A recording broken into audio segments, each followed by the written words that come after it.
I now give the floor to Her Excellency Christina Markus Lassen, Chair of Delegation of Denmark.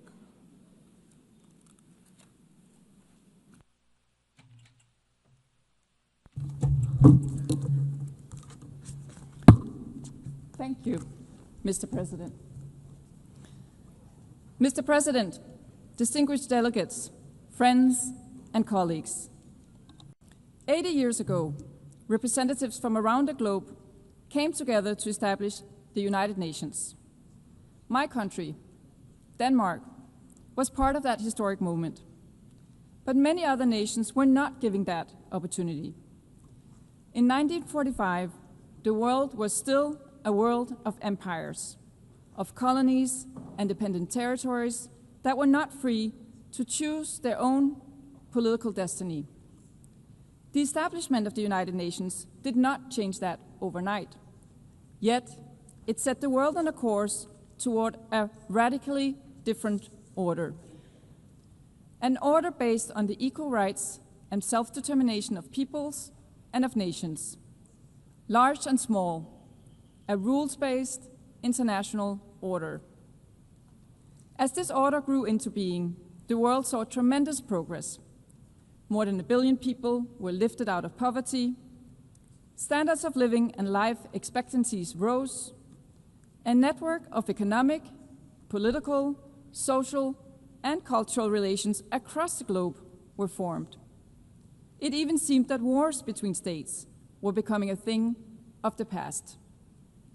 In recent years, this path has been broken. Wars are back. Extreme poverty is on the rise. International law is under pressure. Does this mean that the United Nations has become irrelevant? Of course not. The conclusion is the opposite. The UN is as essential as ever. Without the UN, the world would be in a much worse state. But as the world is changing, so must the United Nations. Excellencies, last year we agreed on the Pact for the Future. We committed to updating global governance, doing away with historical injustices of the existing system, expanding the Security Council and reforming the international financial architecture, bringing about a system that delivers for all. This year, the Secretary General presented his UN 80 reform initiative. I thank the Secretary General for his bold act of leadership. I encourage and expect more concrete proposals on how to adapt the UN system to new realities, making hard choices. And I ask fellow member states to engage constructively in the process. Excellencies, as an elected member of the Security Council, Denmark works towards ensuring that the Council fulfills its vital mandate towards safeguarding international law, including international humanitarian law, and ensuring that the voices of those affected by conflict are heard by the Council. At times, we succeed with fellow members through a shared sense of purpose. Too often, however, results are not possible. Too often, the Security Council is divided, unable or unwilling to act.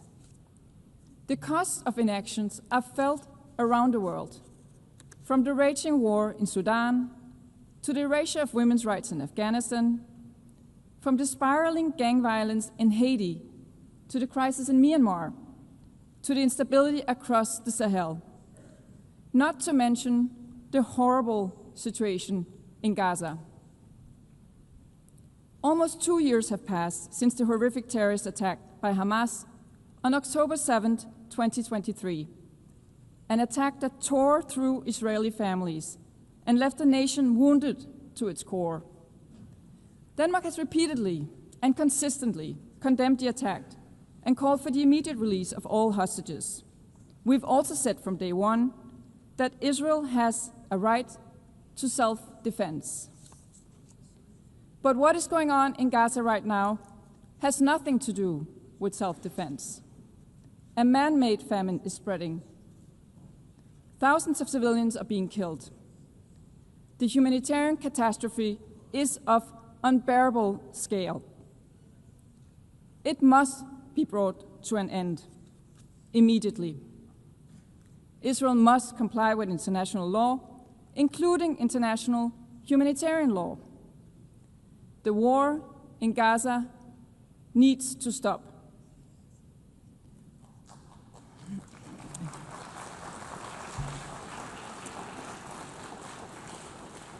The two-state solution remains the only solution to a lasting peace for two peoples, both deserving of security, both deserving of dignity.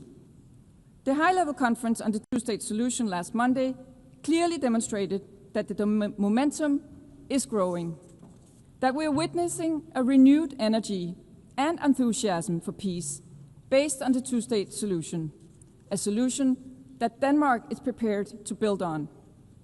The keys to recognition of a Palestinian state can no longer lie in the hands of the Israeli government. The Palestinians themselves must become masters of their own destiny.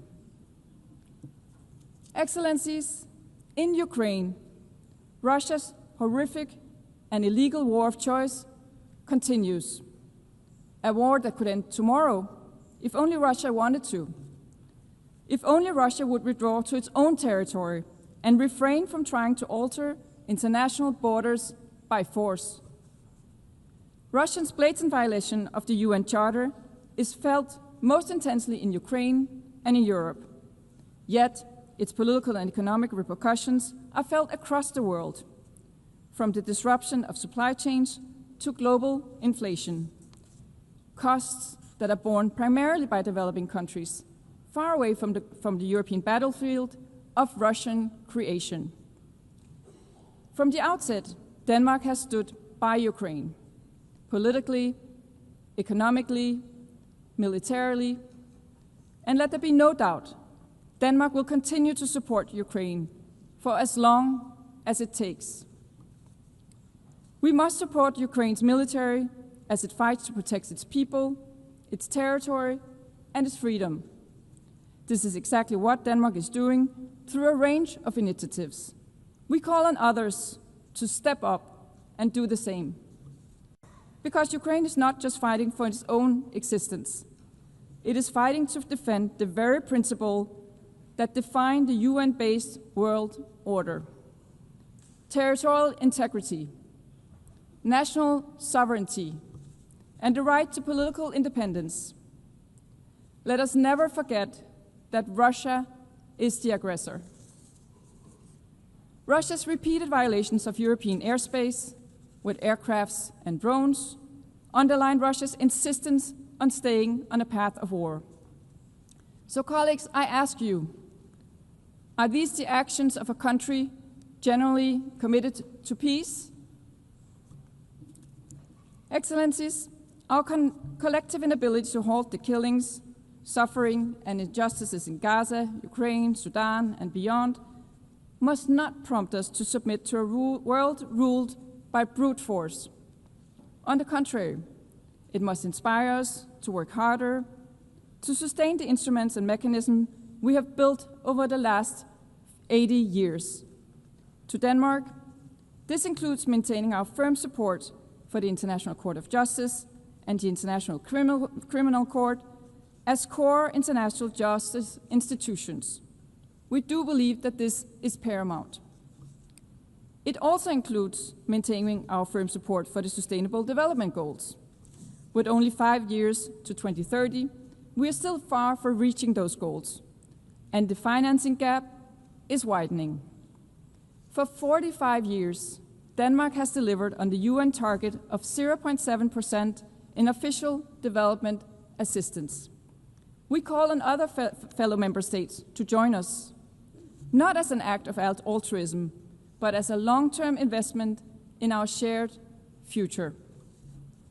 Excellencies, in a world of competing crises, climate change and its impact remain real. Flooding, drought, heat waves, Again, the costs of inaction are felt across the world, and particularly in developing countries. The COP30 climate summit in Brazil will be a decisive moment. The benefits of the green transition are evident. Demand for clean technology is on the rise. In 2024, more than 90% of new power added to the world's grid came from renewable energy. Green transition is not only good for the planet, but also for investments, innovation, jobs, competitiveness, and resilience. So sometimes all good things really do go together. Excellencies, building on a livable planet for future generations is not just about nature or resources. It's about people. Defending human rights is as essential as today as it was in 1945. Perhaps ever more so, as the pressure is growing, especially on the rights of women and girls.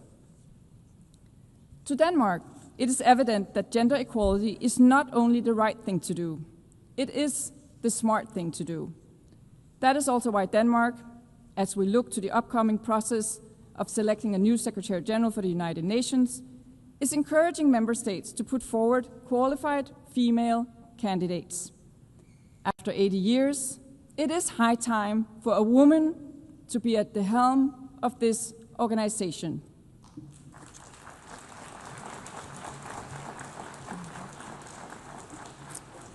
Excellence, in closing, I would like to recall the wisdom of Nelson Mandela. It always seems impossible until it is done. When we compare the world of today to the world of 1945, the progress is evident. Empires have been dismantled. Millions have been lifted out of poverty. The equal rights of all human beings and of nations large and small have been recognized. In a world of rapid change and growing uncertainty, we must not lose sight of how far we have come, nor must we forget that it was by working together we got here. Let us rekindle the spirit of cooperation that led to the establishment of the United Nations 80 years ago. It always seems impossible until it is done. I thank you, Madam President.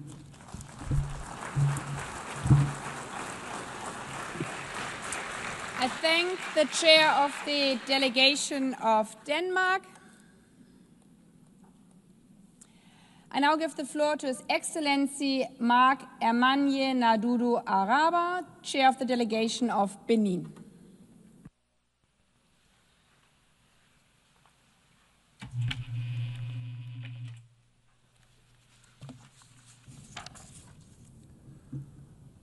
Madame President, United Nations Secretary General, heads of delegation, distinguished delegates, ladies and gentlemen. It is with a profound sense of honor and responsibility that I take the floor on behalf of His Excellency Mr. Patrice Talon, President of the Republic of Benin, on the occasion of this 80th session of the United Nations General Assembly. I wish to first and foremost extend my warmest congratulations to Ms. Annalena Baerbock on her outstanding election to preside over this session. I assure her that she will have the full support of my delegation in discharge of her noble mission. I'd also like to commend the unwavering commitment of Mr. Antonio Guterres, United Nations Secretary General, for his indefatigable efforts in favor of peace, security, sustainable development, and respect for human rights in a global context marked by mounting uncertainties and multiple crises. At this time in which we are celebrating the Oak Jubilee of our common organization, I believe it's timely to conduct an assessment of its progress in charting the path towards a better and more peaceful world. We meet this year in an international climate that is heavily overshadowed by the proliferation of hotbeds of tension, worsening humanitarian and climate crises, creeping inequality, as well as the erosion of trust in multilateral institutions. These challenges, which are unfolding around the planet, severely test our collective ability to preserve peace, to promote shared prosperity, and to protect human dignity. This tumultuous global context fully confirms the relevance of the topic chosen for this general debate: Better Together, 80 years and more for peace, development, and human rights. For Benin, there is but one answer to these challenges: enhancing international cooperation, breathing new life into multilateralism, and restoring the full meaning of solidarity among peoples.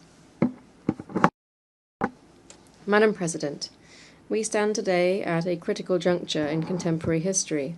The world as we knew it is being transformed by profound shifts, in particular the reshaping of strategic balances, fast-paced technological development, the climate crisis, rising interdependence, but also rivalries.